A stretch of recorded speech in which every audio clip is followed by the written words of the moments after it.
Hello, everyone, and welcome back to This Day in History, our nightly look back at a specific day in history, where we take a look back at the events of a day, the historic context in which those events took place, and the historic ramifications of those events. As always, if you have not yet, please hit the like button, the subscribe button, the bell notification icon to be alerted anytime I post new content, and tell a friend. And without any further ado, This Day in History, November 21st, 1963. And on this day in 1963, John F. Kennedy spent his final full day alive. The next day, November 22nd, 1963, in Dallas, Texas, he would be cut down by an assassin's bullet. Kennedy would become the fourth president assassinated, and it would become one of the most shocking events in U.S. history. Within 3 hours, it's surmised that about 95% of Americans knew of the death of President Kennedy. Because of the advent and popularization of television in the preceding decade, millions of Americans found out in real time the death of the president.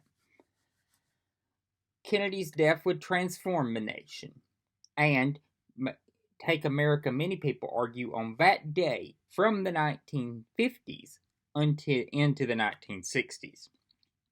The death would also usher into office the presidency of Lyndon Johnson, a controversial president to say the least, but a consequential one.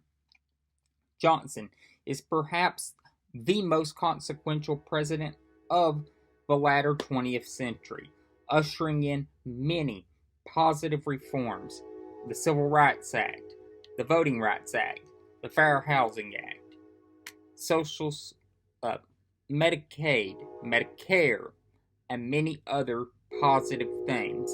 But Johnson's legacy is also clouded by the policy failures in Vietnam, a terrible, costly war that cost too many American lives. It's hard to say how Kennedy would have acted in that war. I have certainly argued that I believe the same mistakes that Johnson made in Vietnam, Kennedy would have made as well.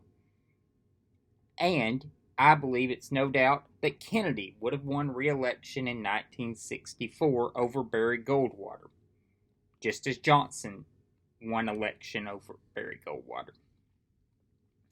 But would Kennedy have been able to pass the landmark Civil Rights Acts that Johnson had? That's very debatable. And would Kennedy have had the legislative know-how to pull off the many successes that Johnson had? That is debatable as well. And would Kennedy have dumped Johnson? That is almost a certainty, and it would have probably cost Kennedy some states in 1964, although not enough to cost him re-election. So, on this day, the last full day of John F. Kennedy's life occurs.